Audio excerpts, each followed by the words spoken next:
Olá, seja bem-vindo ao Estadão Discute, que está começando agora pela Rádio Estadão e também pela TV Estadão. A cada semana, um tema relevante em debate, sempre com a presença de dois convidados. E hoje o tema é os Estados Unidos sob nova direção, sob o comando do presidente Donald Trump e o legado deixado por Barack Obama. Nossos convidados que eu apresento aqui, Tomás Olcese, que é professor de Direito e também de Relações Internacionais da FMU, Faculdades Metropolitanas Unidas, e da Universidade Anhembi Morumbi. Obrigado pela presença, Tomás. Eu agradeço. Muito obrigado. E também presente aqui conosco Vladimir Fernandes Maciel, que é coordenador do mestrado profissional em Economia e Mercados da Universidade Presbiteriana Mackenzie. Vladimir, obrigado pela presença. Muito obrigado. Bom, eu vou começar pelo Vladimir, porque ele esteve aqui com a gente no Estadão Discute logo depois da eleição do Donald Trump, que era ainda aquela surpresa geral. A pergunta pode ser até ingênua. Mudou alguma coisa de lá para cá? Para pior, para melhor? Ou a dúvida continua, Vladimir? Olha, eu me lembro que eu encerrei o programa falando aqui um pouco de precaução e canja de galinha, não faz mal a ninguém, porque o Trump ele carrega uma incerteza muito grande, porque existe um candidato que tem postura que eu diria incontrolável, né, e o que a gente estava discutindo antes aqui em off no estúdio, né, de uma instituição, né, que é a democracia norte-americana, que tem um perfil de rigidez, de controle, de processos, tem uma história, né, uma democracia moderna mais antiga. O próprio Partido Republicano, entre seus deputados e parte da equipe de transição, que você tem republicanos e alguns falcões conservadores, tem uma postura mais tradicional. E, ao mesmo tempo, você tem o Trump e os novos integrantes dessa equipe, né, que não faziam parte do establishment político, que tem uma outra postura. Então, a gente não sabe se ele está dando uma, né, que eu diria, no cravo, outra na cela, né? Você está o tempo todo esperando alguma reação dúbia ainda. Então essa incerteza continua, né? Tanto nas posturas que ele teve de falas públicas até agora, que ele apontou num sentido. Na reunião em Davos, o representante dele foi muito mais controlado e muito mais polido, né? Já teve essa coisa da diferença. O Congresso americano eleito, com os deputados republicanos apontando ou sinalizando algumas coisas, principalmente em relação ao que seria o que vai suceder o Obamacare, né, que eles têm uma postura muito mais de mudar o programa, e ele saiu em defesa de um programa que atenda a todos. Então essa contradição continua e a incerteza continua para quem está do lado de cá, né? E a sua avaliação, Tomás? O Trump certamente é um fator, por assim dizer, inesperado desde a época em que ele apresentou a sua pré-candidatura, na verdade, né? Ninguém esperava que ele ganhasse a candidatura e menos ainda que ganhasse a eleição. E isso, pelo menos para nós, né, que estamos fora dos Estados Unidos, certamente é um fator, por assim dizer, dentro do imponderável, por assim dizer, aquelas coisas que ocorrem e não sabemos exatamente como, né? É claro que o sistema eleitoral norte-americano é diferente do nosso, não é uma eleição direta para presidente, ou seja, ele é eleito, na verdade, por um colégio eleitoral indiretamente. Ele obteve na verdade, um número menor de votos, né, uns 3 milhões de votos a menos, e mesmo assim chegou à presidência. O que eu gosto de pensar, tá, provavelmente para não me assustar, é que as instituições norte-americanas, mesmo sendo antigas, mesmo sendo, para nós, às vezes, um pouco fora do que nós consideramos o mais adequado, elas são fortes. Elas são tradicionalmente fortes, elas têm por assim dizer, um lastro muito grande, tanto histórico quanto ideológico, e é muito difícil que um presidente, por mais que não se adeque àquela imagem de presidente formal, polido, com um discurso correto. Como Obama, por exemplo. Como Obama, exatamente. Aliás, aí vem o contraste, né? Mas eu acredito que seja muito difícil que um presidente, pelo menos do ponto de vista interno, tá, dos Estados Unidos, cause um rebuliço tão grande assim. As instituições, é claro, nos Estados Unidos também não são perfeitas, como em qualquer lugar do mundo, mas eu tendo a acreditar que, de uma forma ou de outra, uma de duas coisas deverão acontecer. Ou ele se ajusta promove uma adequação, não do discurso necessariamente, mas uma adequação do seu agir a essas instituições, ou eventualmente será alijado de uma forma ou de outra. Nos Estados Unidos, o mais comum é que haja uma adequação, tá? E eu prefiro pensar dessa forma, né? Só um detalhe, quando você fala alijado, vamos deixar claro, o que você está querendo dizer exatamente? Prefiro não dar palpites nesse sentido. Se compararmos a situação brasileira, por exemplo, a situação norte-americana, aqui ser alijado significa muito provavelmente impeachment. Mas nos Estados Unidos, o que eu tendo a pensar é que, bom, primeiro, não temos tantos casos de falta de adequação. Tá? O que temos mais, talvez sejam o caso do escândalo, por exemplo, do Nixon, em que ele teve que renunciar, foi forçado a renunciar, justamente para evitar um impeachment. Tá? Isso seria um alijamento extremo nos Estados Unidos. É um país no qual não houve um impeachment levado a termo, na verdade, de um presidente. Né? Agora, também isso significa que ele terá um problema de apoio, né? E essa eu acho que é uma das principais, talvez um dos principais desafios que o Trump tem que enfrentar, que é como ele vai conseguir o apoio necessário para cumprir promessas de campanha e, ao mesmo tempo, não ser radical demais, né? Bom, Vladimir, pelo que o Tomás falou, quer dizer, ele também está prevendo aí dias difíceis, mas parece que ele está tentando manter uma esperança de que ele possa se adequar. Você acredita que ele pode haver uma diferença entre o Trump da ação e o Trump do discurso? Eu acho que sim, e eu acho que isso vai acontecer não pelo Trump em si. A própria equipe dele e os políticos que o cercam vão, de certa forma, blindar o Trump contra ele próprio. Né? Ele vai ficar muito mais... do mesmo jeito que ou ao contrário do Obama, que tinha um carisma e por si só, independente das medidas tomadas, ele tinha um appeal, né, em relação à mídia, à população, ele era pop, né? O Trump tem um pop do outro lado, né? Só que aí de um lado negativo. Só que o governo precisa funcionar, ele precisa correr. Isso eu concordo com o Tomás. Você tem um mecanismo de peso e contrapeso na política americana, que é muito forte. Quer dizer, você não governa sozinho, o executivo ele é limitado pelo Congresso, existe o poder judiciário que é muito forte. A despeito do Trump ter em suas mãos, né, oficialmente, ele é um candidato que foi eleito pelo Partido Republicano, com maioria republicana, seja na Câmara, seja no Senado. Ele vai ter a possibilidade de apontar e de indicar para o Suprema Corte Americana, um juiz digamos assim, da mesma ideologia do Partido Republicano, né? Etc. Exatamente. Então, a rigor, formalmente, ele tem uma força que eu diria que seria muita estupidez se ele jogasse isso fora. Né? Agora, o temperamento dele é fala pública, quanto mais se deixar ele livre, acho que mais coisas assim esdrúxulas acontecem, mas na prática, acho que na execução você vai ter essa contenção, não por ele próprio, mas pela máquina que está em torno dele. Né? No Brasil, eu vou colocar essa questão para vocês dois, começando aí pelo Tomás, a gente tem muito, acho que o nosso paralelo tem que ser com aqui, que é a nossa realidade. Toda vez que alguém é eleito, lógico que o sistema eleitoral aqui é diferente, a gente sempre fala que aquela pessoa tem um período de lua de mel, né, com o eleitorado, e esse casamento aqui já está começando com baixíssimos índices de popularidade do presidente eleito. Acho que é o menor, né? É o menor, né? Como é que se dá isso, Tomás? Que casamento é esse, então? Mais uma vez, né? Aqui temos que traçar a imagem, ou pelo menos a distinção, né, entre a pessoa do Trump, ou seja, falemos pessoa física, né? Talvez, e de outro lado o cargo institucional de presidente, né? A popularidade é importante, é claro, especialmente quando há reformas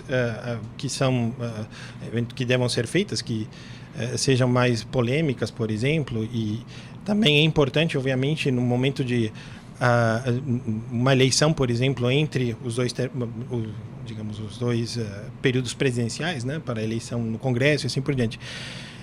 Embora neste momento aceitação, talvez, e a popularidade do Trump esteja em baixa, eu acredito que isso tenda a se estabilizar uma vez que ele assuma, digamos, as suas responsabilidades. Uma vez que ele comece efetivamente a mostrar a que veio.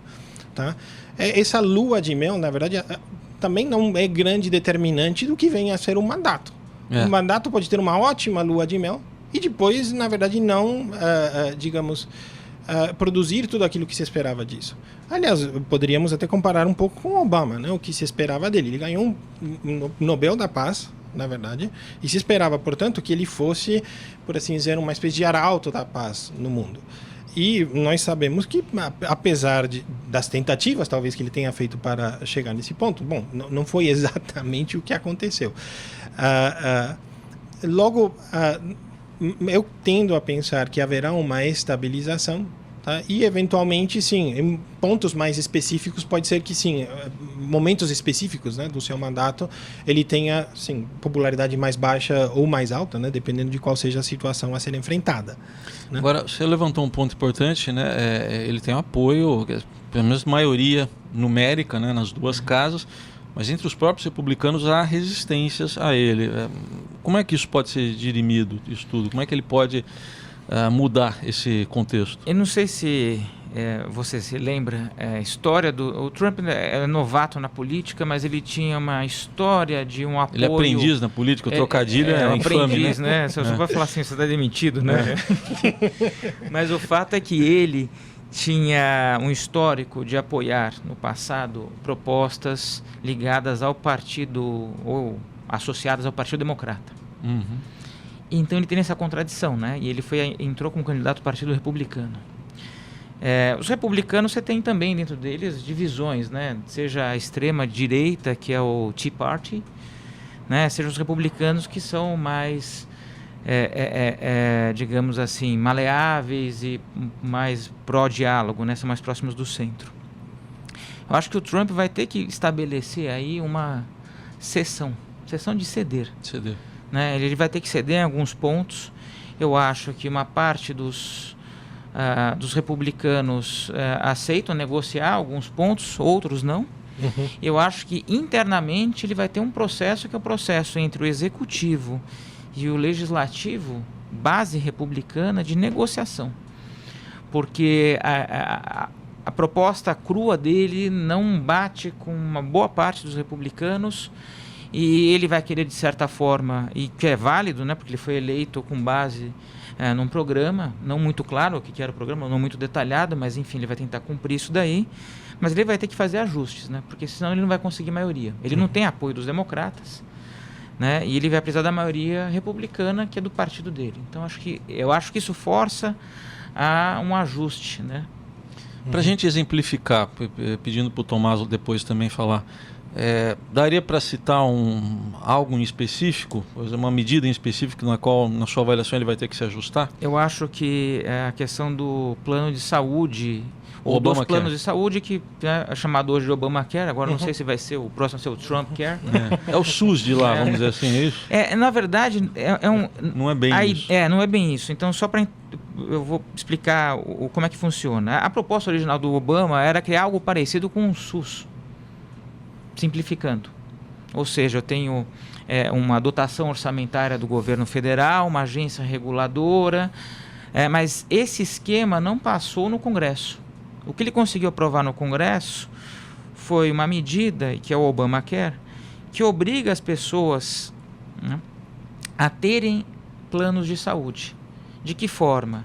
Se você não tem dinheiro ao final do ano, você vai ter um subsídio para adquirir um plano básico. Então, todas as operadoras de plano de saúde, já que não tem um sistema público, né, as operadoras privadas, elas têm que oferecer o plano básico. E ele tem uma determinação do que deve conter esse plano básico. Se você tem uma renda baixa, ao final do ano, por você ter feito o plano de saúde, você vai ter um abatimento do imposto de renda. Caso contrário, você não tem. Então, você vai forçando as pessoas a terem um plano de saúde, né, e, portanto, estarem inclusas no sistema. 20 milhões entraram. Né, que só para você ter uma estatística interessante. Os Estados Unidos é um país onde tinha o maior número de mortes por gripe comum.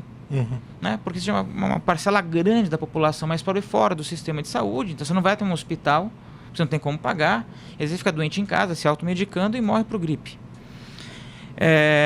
Então teve um ponto positivo do Obama. O problema é que ele, ao fazer isso, obrigou as empresas a incluírem, digamos, esse risco, que é o risco de você incorporar 20 milhões de pessoas, ter um plano básico que é desenhado pelo governo, ou seja, os custos disso têm que ser lidados de alguma forma, e isso impactou no preço que os outros usuários pagam e que as empresas, a maior parte das pessoas tem plano empresarial, não plano pessoal. Então o custo para a empresa aumentou, o custo para as pessoas aumentou. A proposta dos republicanos é rever esse sistema e não ser mais mandatório, obrigatório. Na verdade, a pessoa escolhe ter plano ou não, e os republicanos têm um objetivo de trabalhar para reduzir custos, né, do plano de saúde e não universalizar. O Trump, há alguns dias atrás, ele deu uma declaração que vai reformar, sim, que faz parte da proposta dele, o Obamacare, mas que todos tenham um plano de saúde. E aí entrou em contradição com a proposta dos republicanos. Então, esse ponto é um ponto, que acho que é um dos primeiros até, em que o Trump vai ter que sentar com os republicanos e deixar muito claro. Qual é a vantagem do Trump? É que ele, em nenhum momento, ele detalhou o que ele ia fazer no programa de governo. Então, se você não detalha, você tem uma margem para negociar e depois chegar a público e falar, olha, esse aqui é o nosso plano. Mas não vai ser como ele está propondo, vai ser muito mais próximo, eu acredito, do que os republicanos têm em mente. Tomás, e a sua avaliação?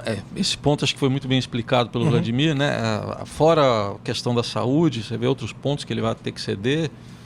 Ele já, na esfera internacional, né, ele já também começou criando, né, atritos com a China, né? Agora, o presidente da China, em Davos, ele se manifestou, ou seja, de forma muito favorável à globalização, né? Um discurso que se esperaria muito mais de um presidente norte-americano do que do presidente da China, que, aliás, foi a primeira vez, né, que ele se manifesta lá em Davos e dessa forma especificamente. Na verdade, o que ele, por assim dizer, o problema, né, é que ele se manifesta de uma forma talvez muito cândida, né? Talvez da forma que as pessoas gostariam que alguém se manifestasse, mas que não é nem politicamente, nem do ponto de vista internacional conveniente, né? Então ele, por exemplo, acusa a China de ser uma manipuladora do câmbio internacional. Isso traz desvantagens do ponto de vista da exportação para os Estados Unidos e daria uma vantagem indevida às exportações chinesas. A primeira questão é existe a possibilidade nos Estados Unidos de declarar um país manipulador de câmbio. Isso é possível, de fato, há leis para isso, mas ninguém sabe qual seria o efeito dessa situação, ou seja, declarar a China manipuladora de câmbio, por exemplo. Ele terá que, de alguma forma, buscar costurar, na verdade, um problema, um atrito que existe entre os Estados Unidos e a China, mas sem esse discurso, um discurso que é agressivo, na verdade. E mais, ele também fez críticas ao TPP, a parceria, né, do Transpacífico, né? Que exclui a China, né? Que exclui a China, não. Na verdade, foi projetado justamente para isso. Né? A China tem na verdade, uma outra parceria, né, que busca também a hegemonia chinesa, né, naquela região. Mas ele fez críticas muito grandes ao TPP e isso também, de certa forma, abre um espaço para que a China apresente as suas ofertas naquela região, né? Mais uma vez, é algo que ele tem que negociar na esfera internacional, com os demais países, dos quais, na verdade, a economia norte-americana também depende.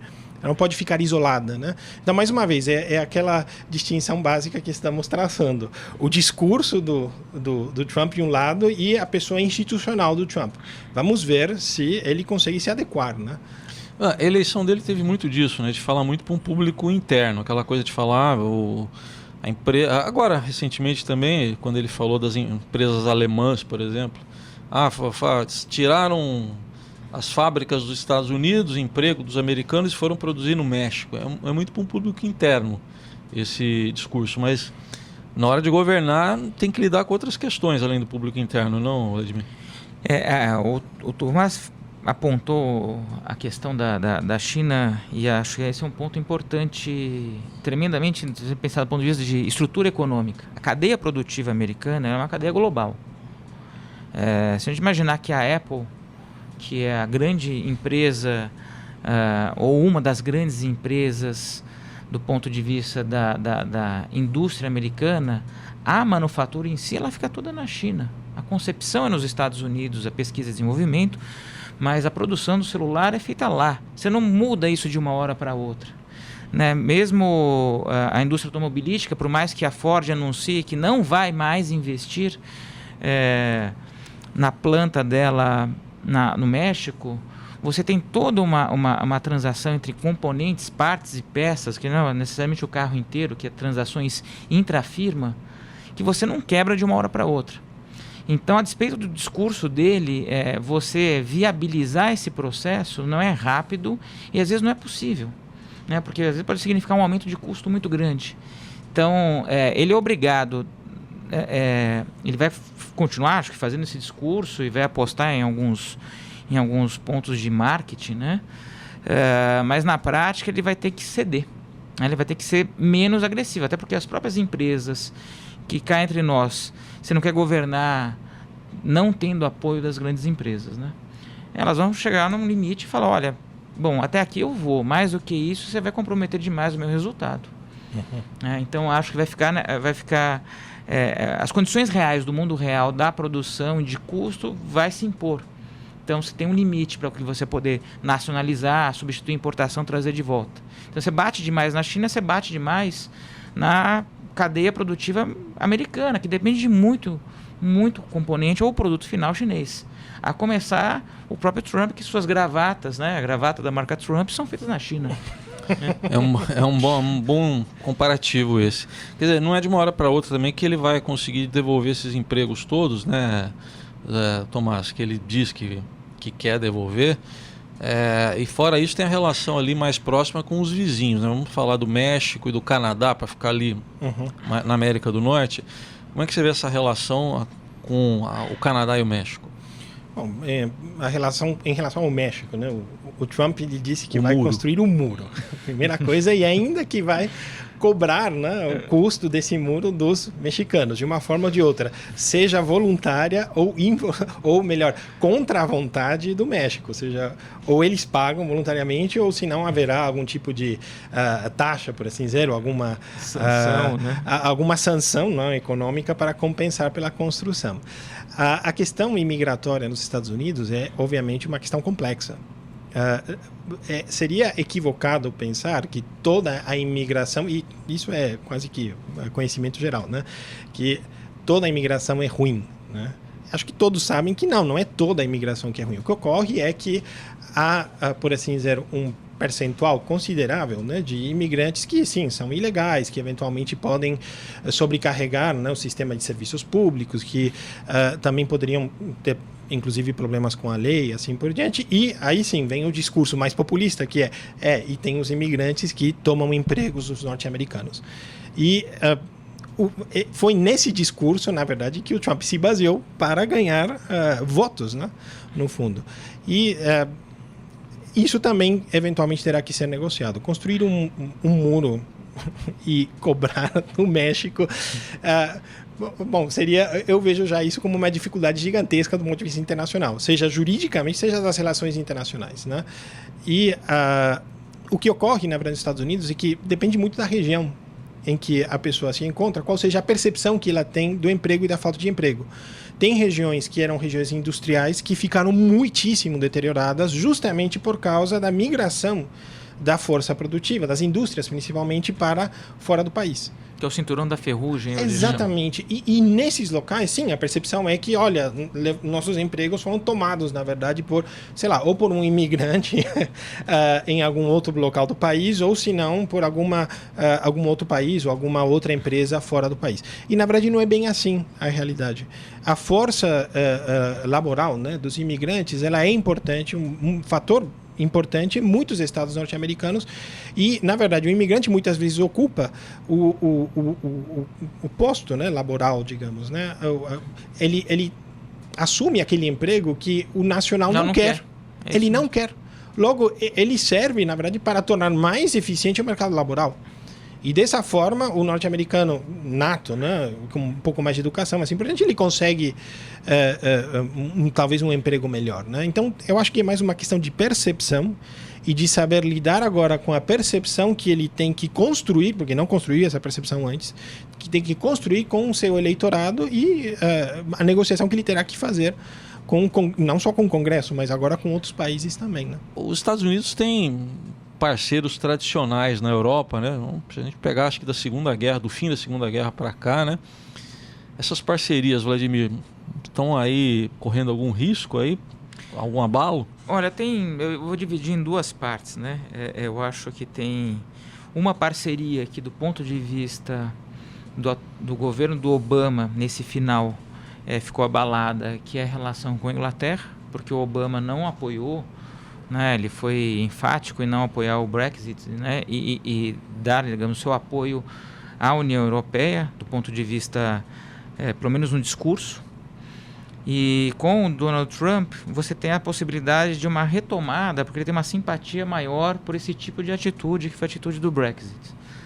Por outro lado, aí tem a outra parte da Europa, que a gente pode encabeçar aí, tendo a Alemanha em primeiro lugar e França. O Tratado do Atlântico Norte, o Tratado Militar, que é fruto da Segunda Guerra Mundial e que colocava a Alemanha, a antiga Alemanha Ocidental, aí na esfera de ação dos Estados Unidos, e que o Trump critica muito.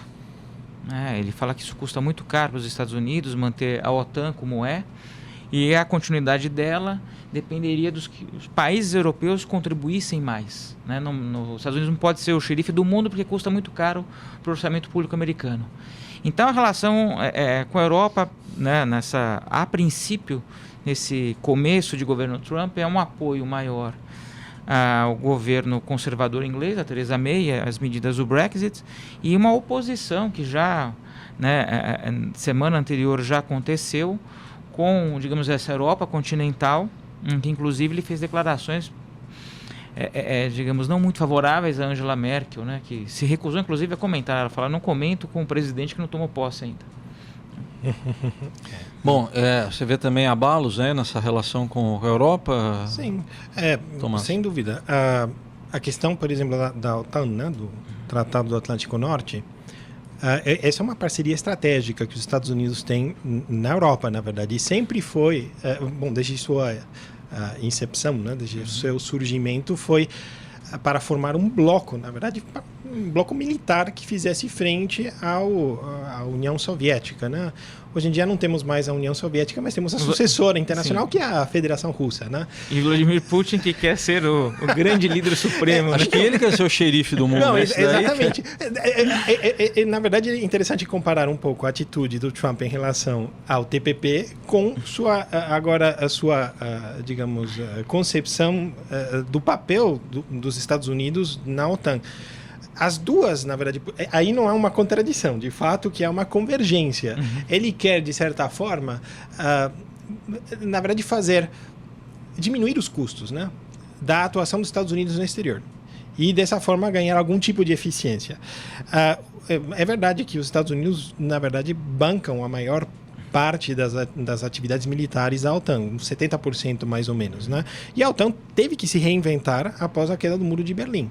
Era um bloco, na verdade, de oposição, e hoje, na verdade, a maior parte das suas atividades, né, militares e assim por diante, intervenções militares, são fora da área territorial dos países que fazem parte da OTAN.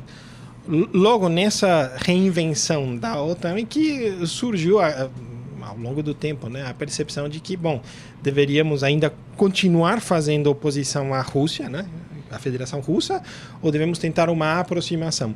Houve a tentativa de aproximação, mas a partir da invasão, na verdade, da anexação, né, da Crimeia, isso ficou extremamente abalado.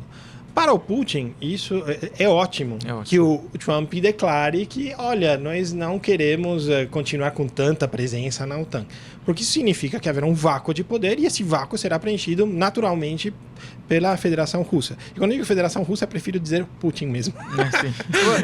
Até que ponto vai essa influência russa aí na visão de vocês, considerando tudo que a gente já ouviu até agora, hackers interferindo na eleição, escândalo sexual, se é que houve ou não houve, às vezes parece um enredo de filme isso aí.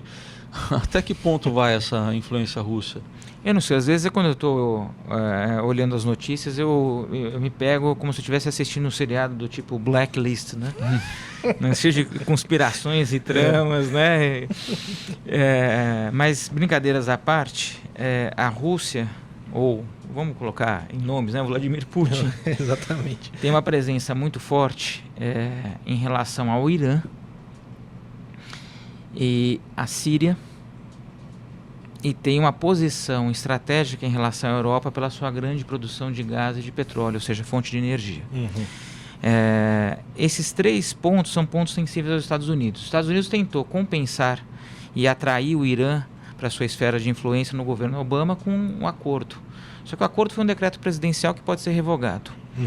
Né? E aí o Irã naturalmente, quer dizer, não vou dizer naturalmente, mas entre esses polos ele podia se reaproximar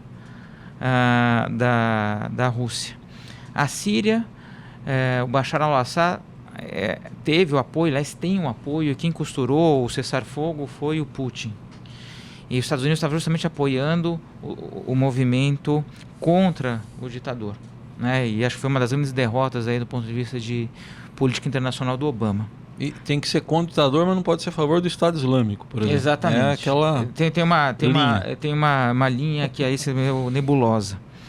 E em relação à Europa, não existe de fato o vácuo de poder. Pelo menos o que parece é que o Putin ele tem uma lógica tradicional, né, de relações internacionais, de território, de avançando no antigo espaço que era da União Soviética. Isso coloca a Europa de sobreaviso, e ele tem uma questão muito importante, que é a oferta de gás e de energia para a Europa.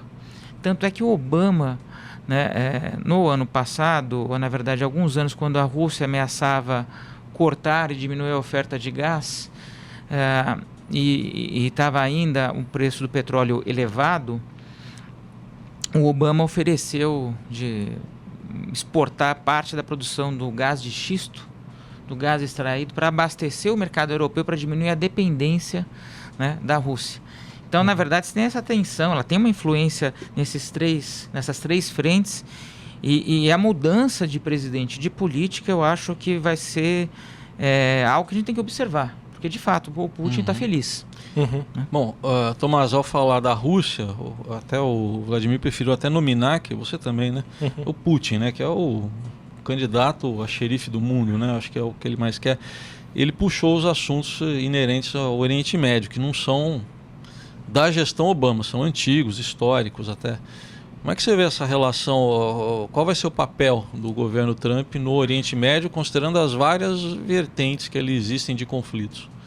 Bom, o Trump, querendo ou não, né, nesse ponto, eu acho que ele segue ele é contraditório, foi contraditório em várias declarações que ele fez. De um lado, primeiro meio que desconsiderou, né, praticamente o ISIS, e depois, uma vez que começaram ataques na própria Europa, né, após os atentados na Europa, vários deles, ele se manifestou a favor do combate ao ISIS, até chegou a dizer que seria interessante combater junto, fazer uma força-tarefa conjunta praticamente com a Rússia, tá? O que de certa forma é contraditório, porque senão era importante, porque isso tornou importante de um momento para o outro. Mas acredito que nesse ponto, né, talvez ele siga um pouco mais a tendência dos republicanos, né, de ser menos, talvez, inseguro em relação a quais medidas tomar na esfera internacional, especialmente do ponto de vista militar, tá? E talvez escolher alguns pontos nos quais ele queira fazer mais intervenção. acredito que talvez, pelo que ele disse até agora, e não tenho certeza que isso venha a se concretizar, mas pelo que ele disse até agora, o combate ao ISIS, que é algo que o Obama não chegou a fazer com muita ênfase, na verdade. Ou seja, todas as intervenções do Obama, embora tenham sido várias, são mais tímidas, na verdade. E talvez nesse ponto, dado o temperamento do Trump, e lembrando que o presidente norte-americano ele tem uma influência muito maior nos rumos do país internacionalmente, talvez ele venha assim a fazer intervenções fora do país, embora mais pontuais, mais incisivas, talvez. E aí eu gostaria de pensar que não seja tanto o Trump que decida isso, ou seja, quais sejam essas situações, mas que sejam os assessores dele, que sabem muito bem quais são os pontos essenciais. Combate ao ISIS, por exemplo, é importante? Sim, é importante. Combater o regime do Bashar al-Assad talvez não seja tão importante, porque isso criaria um vácuo de poder naquela região. E a verdade é, nesse ponto, não estamos procurando santos. Ninguém está procurando um santo. Sim. O que se procura é o menos pior. E talvez o Bashar al-Assad seja o menos pior nessa situação. O ISIS já, de certa forma, demonstra isso. O ISIS, que tem uma capilaridade de recrutamento na Europa, inclusive, que é gigantesca, é algo que não se esperava. O Obama, eu acredito que não passou a imagem de firmeza em relação a isso. E o Trump parece ser mais firme quando o seu discurso se volta a essa situação. Embora um pouco contraditório desde o início das declarações dele, né? Esse raciocínio, Tomás, dá para trazer também ou não para a questão Israel-Palestina? Que aí o próprio primeiro-ministro de Israel disse que só estava esperando acabar o governo do Obama para voltar a ter boas relações com os americanos, né? O governo do Obama, ele foi um governo que, em vários momentos, ele, digamos assim, titubeou, né? Não teve... ficou em cima do muro, né? Como a gente diz aqui no Brasil, em algumas situações.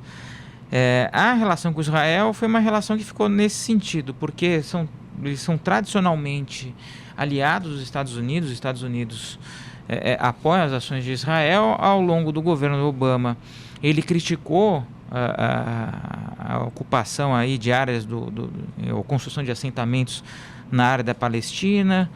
Enfim, deu algumas declarações não favoráveis e passou a impressão, quer dizer, para Israel, que a despeito de continuar sendo um aliado, já não é um aliado tão forte. O Trump, que ironicamente não foi ele quem captou junto à comunidade judaica de Nova York os recursos para financiamento de campanha, eles foram para Hillary, mas foi o Trump que foi mais incisivo em dizer que ele apoia unilateralmente Israel e as medidas, né? Então, desse ponto de vista, aquela imagem dúbia que o Obama tinha deixado se acaba, né? Pelo menos na postura. Então, acho que os governos conservadores de Israel se sentem muito mais confortáveis para avançar nas medidas em que eles acham mais adequadas, que é ocupar o território que eles dizem que fazem parte, o território de Israel, do que tentar fazer acordos e minimizar e evitar mais atritos. O que, por sua vez, pode alimentar, se bem que o terrorismo nem precisa disso, mas pode realimentar ainda mais ações terroristas aí pelo mundo, na sua visão, Tomás? Isso, do ponto de vista ideológico, certamente é uma belíssima justificativa para um pretexto. Embora não haja uma justificativa moral para isso, mas ideologicamente, praticamente qualquer coisa é justificável. Então, do ponto de vista ideológico, sim, seria uma justificativa para mais recrutamento, por exemplo, para promover outros ataques, inclusive na Europa e assim por diante. A grande questão é saber efetivamente qual será essa atitude em relação a Israel. Porque, de fato, Israel, os Estados Unidos são um principal, na verdade, parceiro e diria mais, são os principais sponsors, né? Como dizem os norte-americanos, de Israel. E Israel teria dificuldade mesmo para continuar, por assim dizer, de alguma forma mantendo o controle daquela região, tá? Pelo menos o seu próprio território, sem um apoio norte-americano, né? É bom lembrar que quem preparou, né, a política, né, na verdade, pelo menos o discurso, né, do Trump acerca de Israel, foi o genro dele, que é judeu. Então ele tem, na verdade, isso é outro ponto importante, né? A questão da família do Trump, né? E a atuação da família dele na Casa Branca, que é agora uma discussão na mídia também, norte-americana, enfim. Se é moralmente correto. Se é moralmente correto, por exemplo, que a família dele tem algum cargo, nem que seja um cargo na Casa Branca sem pagamento, ou seja, sem vencimentos ou salário, mas cargo de assessoria, por exemplo. A verdade é que o discurso dele foi pautado pelo que o genro, que é judeu, né, disse acerca a opinião que ele tem, que representa de certa forma da comunidade judaica, né, nos Estados Unidos. Eu acredito que ele queira manter ou seja, não apenas o discurso, mas sim a ação concreta que deve ir junto, né? Então eu acredito que isso vai mudar mesmo. Bom, em relação a outros atores aí internacionais, se a gente pegar aí Coreia do Norte, que às vezes beira muito bizarro, mas a gente não sabe até que ponto é bizarrice ou uma ameaça efetivamente. Cuba, que houve essa reaproximação com o governo do Obama. O que dá para projetar, Vladimir, pensando nesses dois atores principalmente? Coreia do Norte, quando a gente pensa, a gente tem que pensar que ela é ponta de lança da China, né? Sim. Ela faz o trabalho sujo que a China não quer fazer, se né? finge de boazinha. Exatamente. Algumas coisas. E a China, aproveitando a frase do Tomás, né, não existe vácuo de poder. Com a história toda do Trump invalidar ou não apoiar o Tratado Comercial do Transpacífico, que era uma forma de você criar uma área de influência que barrasse os interesses ou a expansão chinesa, você cria um espaço para a China crescer. E a China tem, sim, interesses territoriais, tem problemas. E quem faz esse papel para mostrar os interesses territoriais da China é a Coreia do Norte. Então, eu acho que se prevalecer o que vem vindo, que é essa, digamos, uma retirada dos Estados Unidos de algumas frentes, como o Tratado Transpacífico, e outras medidas, e houver, de fato, uma pressão maior ou retaliação comercial à China, né, vai se defender, vai colocar suas manguinhas de fora. E a forma de fazer isso é a Coreia do Norte. Então, eu acho que, assim, quando a gente lê Coreia do Norte, a gente lê o lado sujo da China, e eu acho que tem uma tendência, se mantiver o que foi falado, né, de ela representar um problema, né, porque é uma forma da China sinalizar: eu estou aqui, eu estou ocupando o vazio e não vem me retalhar, porque não só temos interesses comerciais, mas vamos lembrar que eu também tenho uma bela força militar, eu tenho poder nuclear, né, eu não estou calado, né, à toa, né? Eu estou calado, mas eu estou construindo aqui, eu tenho meus mecanismos, né? É interessante. Pois não. É interessante nesse ponto ver que a China, a questão territorial da China é importante, né? Há questões históricas, obviamente, envolvidas em tudo isso, tanto do ponto de vista da China e Taiwan, de um lado, né? Ou seja, os Estados Unidos, eles mantêm, desde a abertura da China, ou seja, 72, né, até hoje, aquela chamada One China Policy. Então, a política da China, por assim dizer, unida, né? Não reconhece Taiwan. Não se reconhece Taiwan. Ou seja, não formalmente, que seria o reconhecimento. O Trump aceitou uma ligação, tá? Na verdade, do primeiro-ministro de Taiwan. E só pelo fato de ele ter aceitado essa ligação é que todo o sistema, digamos, de relações internacionais entrou em rebuliço. Basicamente, isso é acenar, por assim dizer, a legitimidade de um governo que, para a China, digamos, continental, é ilegítimo. A China se considera, na verdade, a representante... Ou a China, né? Vamos lá. Eles consideram que a China é uma só. Só existe a China continental e Taiwan faz parte disso. E Taiwan diz que não, que na verdade eles são representantes da China, porque eles são, na verdade, o Taiwan hoje, fugidos, né, seriam os que fugiram, né, com o Kuomintang, né, e o Chiang Kai-shek. E isso cria, obviamente, um atrito gigantesco, né, que poderia ter sido evitado de forma muito simples. Era simplesmente dizer, não, Ou seja, não posso atender essa ligação. E qual foi a resposta do Trump no Twitter? Foi ela que ligou para mim. Mas isso não é uma resposta válida do ponto de vista das relações internacionais, nem do ponto de vista jurídico, inclusive. É um ato que acena para um eventual reconhecimento, nem que seja mais próximo do informal. Não se aceita esse tipo de ligação. Não se aceita, inclusive, um presente de um chefe de Estado do Taiwan. Por quê? Porque simplesmente não é um chefe de Estado do ponto de vista formal. Tudo é informal em relação a Taiwan. E essa, por assim dizer, isso é algo muito próximo do soft power dos Estados Unidos, né? Essa habilidade para lidar com o formal e o informal, né? É o que mantém os Estados Unidos no poder há muito tempo. E a baixo custo, para ser bem sincero. O Trump tem muita dificuldade para entender isso. Eu acho que tem a ver com o temperamento dele. Ele é mais, diria eu, né? Pão, vinho, né? Preto ou branco e não há áreas cinzas. Sim. E, na verdade, no âmbito internacional, o que mais existe, aliás, talvez até, eu diria, quase que exclusivamente, são áreas cinzas. Ele teria que saber lidar com isso. Então, aí eu acho que foi realmente um erro de novato, né? Rookie mistake, né? Como dizem. E sobre Cuba, para vocês? Pairam aí dúvidas ainda? Eu acho bom. Cuba, o Obama acabou de tomar uma medida agora de final de mandato, que foi revogar o acolhimento automático de exilados ou de fugitivos de Cuba, né? Como parte aí da política anti-Cuba que prevalecia nos Estados Unidos. Ele foi duramente criticado com isso, né? O próprio Trump criticou. Eu acho que, do ponto de vista dos próximos passos, a tendência do Trump é revogar esse tipo de medida, né? Foi um decreto presidencial. E eu acho que dificultar esse processo de aproximação com Cuba, né? Porque foi um processo de aproximação em que não foi exigido muita contrapartida. Né? E eu acho que o Trump vai sinalizar algo do tipo, ok, vocês querem se aproximar, mas vai ter que mudar mais. Certo. Né? Ainda há no Partido Conservador e na direita americana a ideia de Cuba como uma grande influenciadora, apesar de pequena, uma influenciadora ideológica da América Latina. Não é uma pedra no sapato. Falando em América Latina, Tomás, e aí? Segundo, terceiro, quarto, quinto plano? Pegando o Brasil, inclusive, o que você avalia?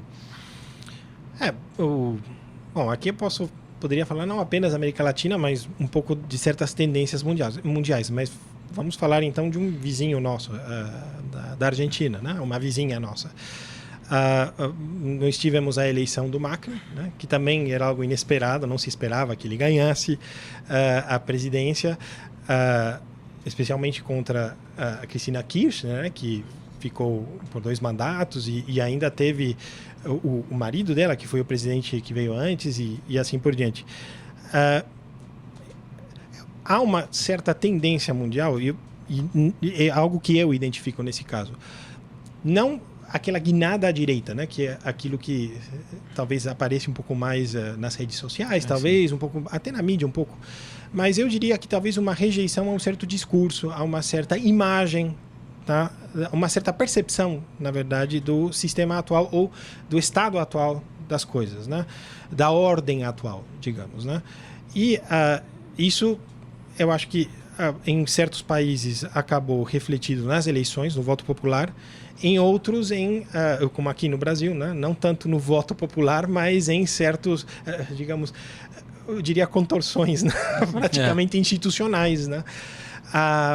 O que se chama de movimento da direita ou talvez de conservadorismo ainda não é, eu acredito que não tenha sido formulado de forma intelectualmente, digamos, legítima. Não, esse discurso não é legitimado ainda. Nós estamos acostumados a um discurso muito mais polido, eu acredito que do ponto de vista ideal, talvez, muito idealista, tá? Das últimas décadas, inclusive, e o mundo, de certa forma, também se acostumou a esse tipo de discurso. O Trump, a pessoa, do Trump, né? Não institucional, mas ele pessoalmente representa uma ruptura com esse discurso, mas sem apresentar uma alternativa que seja intelectualmente legítima, ou seja, para onde vamos, né? E a América Latina também está decidindo isso. Né? Aí sim parece que tem um vácuo, né? Bom, eu já estou indo para as considerações finais, só queria uma palavra de vocês também sobre o presidente que acaba de sair, Barack Obama, né? A gente já falou um pouco dele também. O que dá para imaginar como até legado ou como marca desses 8 anos de Barack Obama? Olha, do ponto de vista da economia, o Obama assumiu na maior crise desde a grande recessão. Acho que ele assumiu um dos piores momentos da história americana do ponto de vista econômico. E o grande legado dele é ter transitado a saída dessa crise. Há críticas, e principalmente pelo grau de socorro e de intervencionismo que houve o Estado americano, que estatizou até algumas empresas para evitar que quebrassem. Era a ideia do too big to fail. Aumentou a dívida pública americana, mas passado 2 mandatos, a economia americana ela está com um nível de desemprego que chegou a atingir 10% na crise, 4,7%, que é algo próximo a pleno emprego. Ela voltou a crescer, não houve uma ruptura brusca, então ele conseguiu transitar essa saída da crise. Então, assim, o grande legado dele foi essa sobrevivência, né? Ele pegar um país que estava quebrando no auge de uma crise e conseguir transitar para fora da crise, né, sem grandes rupturas. Eu acho que esse é o grande legado dele. Mas na hora de entregar, que ele para Hillary não foi para ela, né, Tomás? Aí que está o problema. Aí nós temos talvez uma parte interessante do legado de Obama, mas não apenas do Obama, mas sim da ordem, diria, institucional e a ordem das coisas hoje, né? O Obama tem uma imagem que eu acredito que é esteticamente quase perfeita, né? Primeiro presidente afrodescendente. Ele tem uma família, ou seja, muito bem constituída. Ele mostra, inclusive, faz demonstrações de afeto, obviamente muito adequadas e tudo mais. A própria esposa, as filhas em público e tudo mais. E é uma pessoa que consegue casar muito bem, de um lado, a informalidade, tá? Que é algo que é um apelo gigantesco ao público, ao eleitor. E, de outro lado, eu diria, uma imagem de segurança, como dizem lá, no drama Obama, né? Então, não há nada que seja tão difícil que não possamos resolver, sabe, conversando como 2 seres humanos. E isso é algo extremamente, digamos, positivo, né? Do ponto de vista do legado dele, né? O problema está, na verdade, na diferença e talvez até a contraposição entre essa imagem e a percepção que muitas pessoas têm da economia norte-americana, do mercado de trabalho norte-americano e, principalmente, dos grupos que ficaram excluídos desse discurso. Tá? E são esses, diria não um grupo só, mas vários grupos, né, que ficaram excluídos do discurso e acabaram votando pelo Trump. Né? Bom, a gente está encerrando o programa, acho que dá para tirar uma conclusão que eu acho que vocês vão concordar, imagino, tô tendo essa pretensão aí. E com o Donald Trump, que é o presidente que assumiu, acho que nós vamos ter muitos programas para fazer ainda, então, para voltar ao assunto, né? Certamente, né? Com certeza a gente vai voltar a esse assunto. Não se esgota somente hoje, mas por enquanto eu quero agradecer aqui. Agradeço ao Tomás Olcese, que é professor de Direito e de Relações Internacionais da FMU, Faculdades Metropolitanas Unidas, e da Universidade em Morumbi. Obrigado, Tomás, pela presença. Muito obrigado. Eu que agradeço. E mais uma vez agradeço ao Vladimir Fernandes Maciel, coordenador do mestrado profissional de Economia e Mercados da Universidade Presbiteriana Mackenzie. Obrigado aí pela colaboração. Muito obrigado mais uma vez. Viu? E agradeço em especial ao ouvinte da Rádio Estadão, também ao telespectador da TV Estadão, que nos acompanhou em mais um Estadão Discute, programa que volta na semana que vem com mais um tema relevante e a presença de 2 convidados. Obrigado e até mais.